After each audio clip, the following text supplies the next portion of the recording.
Corona virus की वजह से देश भर में लागू हुए लॉकडाउन में सरकार ने छूट का दायरा बढ़ा दिया है। शुक्रवार को गृह मंत्रालय ने एक आदेश जारी किया जिसमें यह लिखा है कि किन इलाकों को छूट मिलेगी, किन्हें नहीं। ऐसे में हॉटस्पॉट इलाकों को लेकर काफी चर्चाएं हो रही है। लॉकडाउन में ढील के आदेश के बाद अब लोगों को यह कंफ्यूजन है कि हॉटस्पॉट इलाकों में दुकानें खुलेंगी या नहीं, यहां पर सरकार की ओर से दी गई ढील लागू होगी या नहीं। तो हम आपको बता दें कि हॉटस्पॉट्स और कंटेनमेंट जोन्स में गैर जरूरी सामानों की दुकानें अब भी नहीं खुल सकेंगी। गृह मंत्रालय के आदेश में स्पष्ट तौर पर लिखा है कि शॉप्स एंड एस्टेब्लिशमेंट एक्ट के तहत विभिन्न राज्यों में रजिस्टर्ड दुकानों को खोलने की इजाजत है। जो दुकानें संबंधित राज्य में इस कानून के तहत पंजीकृत नहीं है, वे नहीं खुलेंगी। दरअसल किसी भी छोटी दुकान को शुरू करने के लिए उसका पंजीकरण करवाना जरूरी होता है। MSMI के अधिनियम 2006 या संबंधित नगर पालिका में दुकान अधिनियम के तहत यह पंजीकरण होता है। रिहायशी कॉलोनियों के नजदीक बनी दुकानें और स्टैंड अलोन शॉप्स को यह इजाजत शर्तों के साथ मिली है। इन दुकानों में सिर्फ 50% स्टाफ ही फिलहाल काम कर पाएंगे।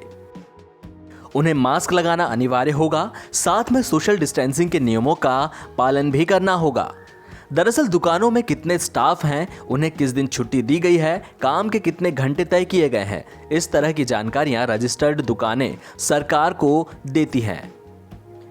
अब उनके स्वीकृत स्टाफ संख्या के आधे ही फिलहाल काम कर पाएंगे। अपने स्पष्टीकरण में गृह मंत्रालय ने बताया है कि ई-कॉमर्स कंपनियां अभी गैर जरूरी सामानों की डिलीवरी नहीं कर पाएगी। वह सिर्फ जरूरी सामानों की ही डिलीवरी जारी रखेगी। शराब और इस तरह की दूसरी चीजों की बिक्री पर भी रोक जारी रहेगी।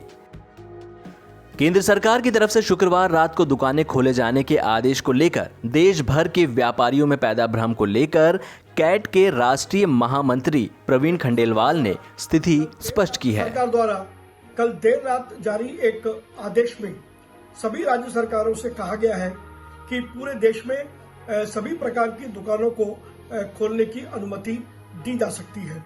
इस संदर्भ में अभी हमें सभी राज्य सरकारों के निर्णय की प्रतीक्षा करनी पड़ेगी और जो निर्णय भी राज्य सरकार का होगा उसी निर्णय के अनुरूप हमें अपने राज्य में दुकानें खोलनी होंगी।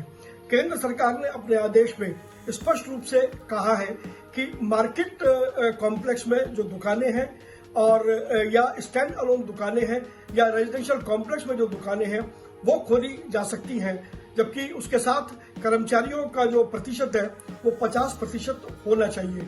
ई-कॉमर्स को अभी खोलने की इजाजत इसमें नहीं दी गई है। तो अभी हमें देश भर के व्यापारियों को उत्साह में नहीं आना है और अभी हमें इंतजार करनी है अपनी अपनी राज्य सरकारों द्वारा घोषित किए जाने वाले आदेश को और उसी के अनुरूप दुकानें खोली जाएंगी।